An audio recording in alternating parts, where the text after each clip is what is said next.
Hey guys, welcome back. So today we're out the range with an AR and an AK, both chambered in 7.62 by 39. The point of this video is to try to discover which of the two rifles is the most accurate using the same ammunition. Is the inaccuracy of the AK a function of the ammunition, or is it a function of the design of the AK, or perhaps both? Now, I'm not sure that we'll be able to answer both of that question completely by the end of this video, but I think you're going to find that the results are going to be interesting.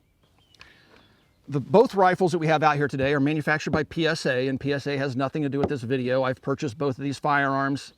They know I exist, but they don't do me any favors, so this is not a paid video or anything like that. But the reason I've chosen the PSA is because PSA is one of the few companies that makes a 7.62 by 39 AR, and it's the KS47, which takes an AK magazine. Some people say it's ugly. I would agree it looks a bit awkward, but beauty is in the eye of the beholder.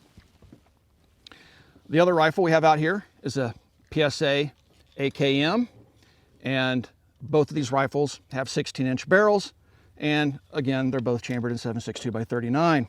The ammunition that we have out here this afternoon is a fairly good mixture of commonly available ammunition on the market. We have some Barnaul ammunition, we have some Golden Tiger, the ever-famous Wolf ammunition, and then we brought out a brass-cased representative, and that being the S&B flavor. So let's get started. We're going to be shooting at 50 yards so we can try to remove the human error as much as possible. We'll be using a Caldwell front bag and a rear bag rest from Weebad, and we're going to try to take out human error as much as possible. We've installed primary arms red dot sights on both firearms. This is the new SLX red dot sight, or the MD25 from Primary Arms that was showcased at SHOT Show 2020. And then on the other one, we just have a standard PA micro dot, and it's mounted to the AKM via an RS Regulate mount. Now both the rifles have already been zeroed, and now we're ready to begin our testing to see if one rifle is truly more accurate than the other, or if it's just a function of the caliber. Is the caliber just not inherently accurate? Let's find out. We would like to thank our friends at Big Daddy Unlimited for helping to make this and other videos possible. If you'd like to help us out, swing by the BDU website, and just for 99 cents, you can try out their service for 1 month. And they're basically like the Sam's Club of the online world. So check them out. If you would like to stay a member, go by militaryarms.org. There's a big link right at the top of the website, and you can stay a member for 20% off every month going forward. So please check them out.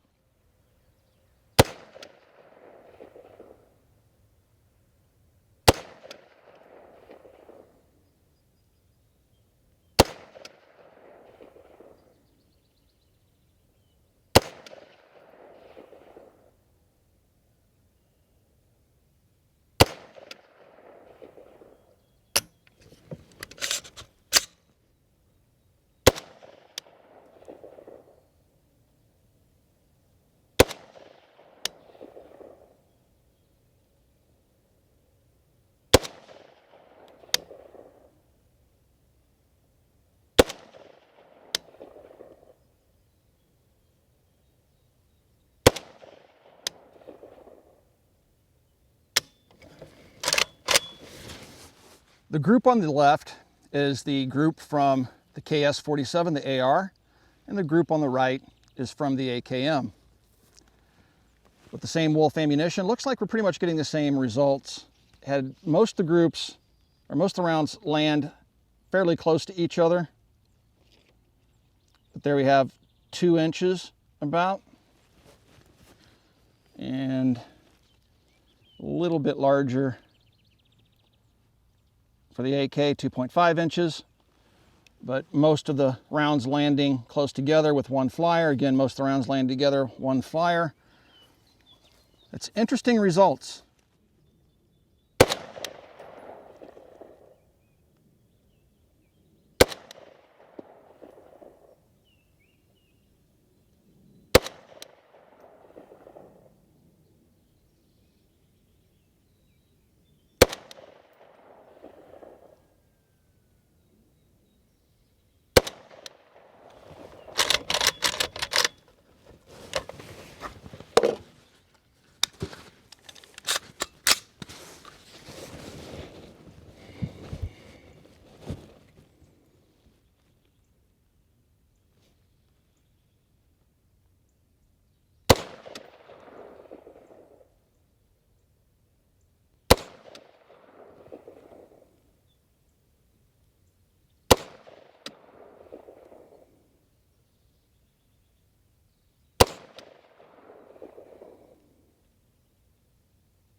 Here's where we start to see a divergence in performance with the S&B 124 grain brass cased ammunition. The AR produced this group, and the AK produced this group. Now it's worth noting that when compared to the Wolf ammunition, this is shooting pretty much to the same point of aim and impact, whereas aiming here with the AK, it was shooting high. With the Wolf, it was shooting down around here, and it was zeroed using the Wolf. Let's go ahead and turn the dial calipers on here. Let's see if we can just get a rough estimate of the group size. So roughly center to center, we're looking at a 1.5 inch group at 50 yards there, and still looking at a 2.7 inch group with the AK. So 2.5-ish inches, and this one is down to about 1.5 inches. So considerable accuracy difference there with the same ammunition.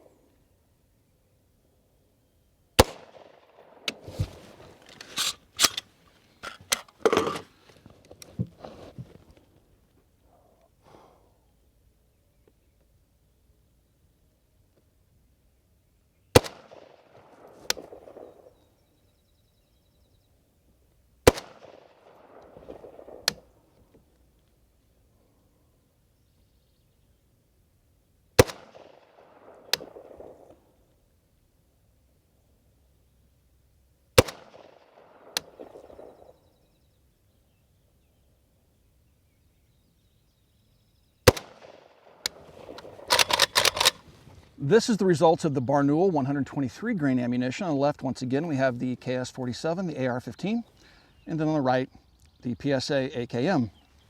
Let's get a rough idea of the group size here. Again, this is from 50 yards, and a rough group size about 1.1 inches. We'll call it 1 inch. Over here for the AK, much tighter group, 1.7. So 1.7 inches. Versus about 1 inch. So what we're seeing is that the AR, again, is outperforming the AK in accuracy with the same ammunition, and the AK's point of impact shifted. Once again, the AR-15's group is down here in about the same spot that the other groups are. The AK is back to where it was with the Wolf. With the S&B, it was up here. But both guns liked the Barnaul ammunition.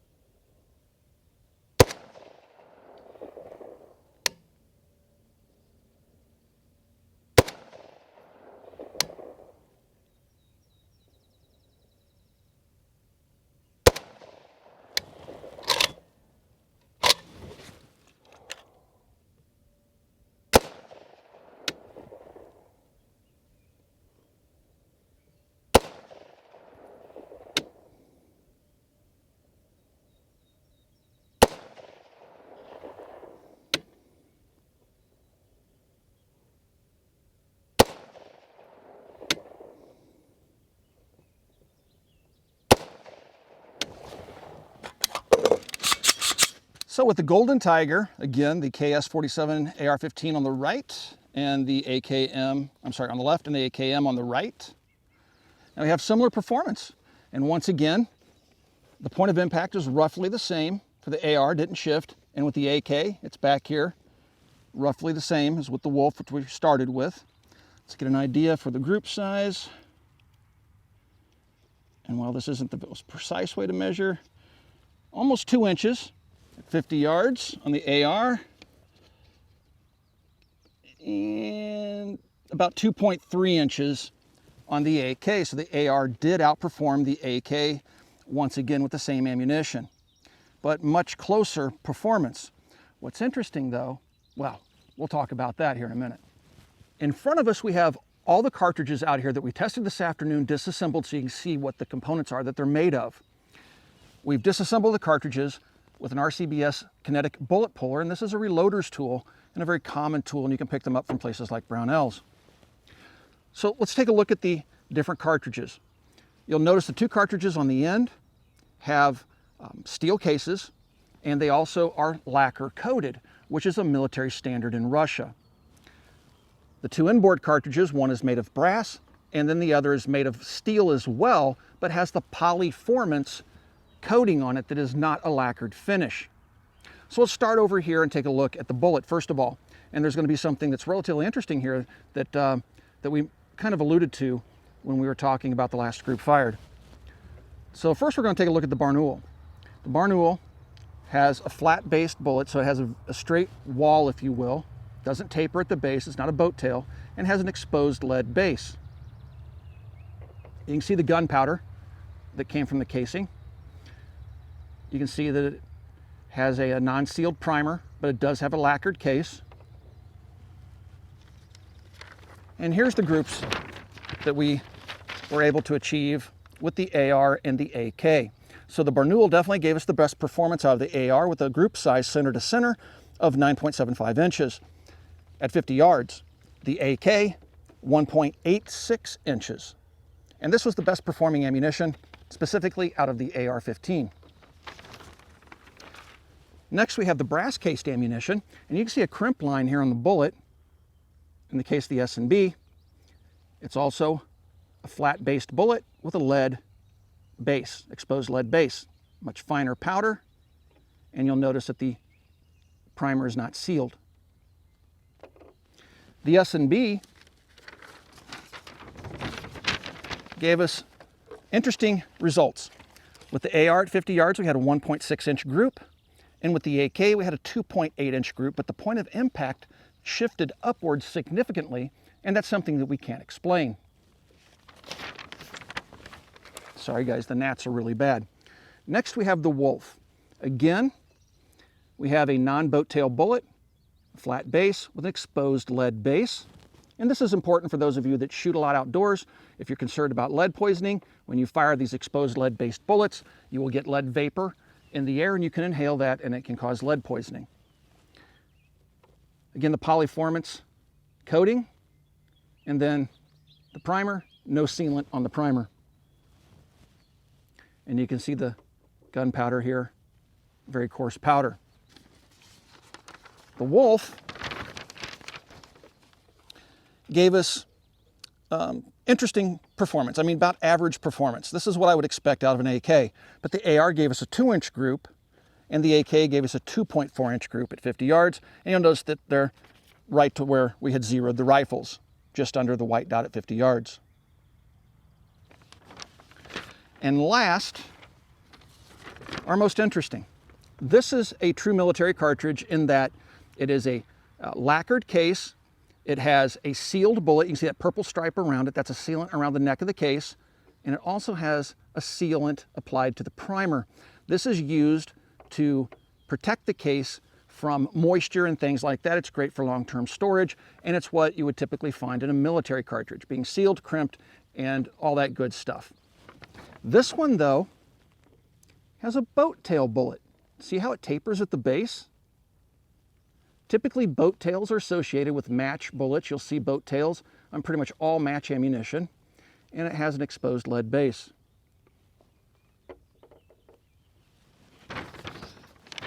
The accuracy, though, was interesting and pretty comparable. The point of impact was consistent. We had 1.9-inch group at 50 yards with the AR, and we had a 2.2-inch group with the AK. Of all these ammunition types, my two favorite are the Golden Tiger and the Barnaul. The Golden Tiger is great ammunition for long-term storage, for prepping, things like that, and the Barnaul is one of my favorite cartridges for just plinking with a 7.62x39. So what did we learn this afternoon in our testing? Well, we definitely learned, not surprisingly so, that the AR-15 is capable of better accuracy than the AK. Now, when it comes down to performance of the 7.62x39, even though we're seeing 2-inch groups at 50 yards, somehow miraculously, I can still hit a man-sized target at 250 yards using the AK with no problem.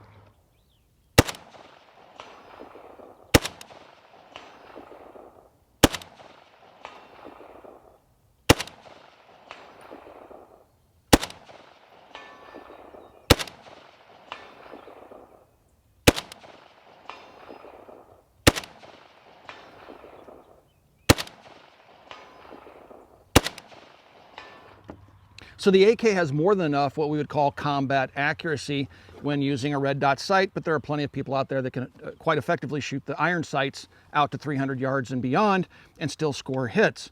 But when it comes down to an actual scientific test, at least as much as humanly possible, given the resources that we have, which we tried to conduct today, all fingers point to the AR being a superior rifle in terms of accuracy capability.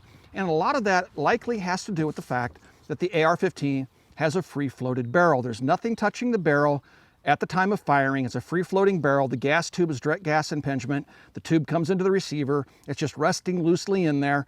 And so that makes for a free-floated barrel with this M-LOK rail system.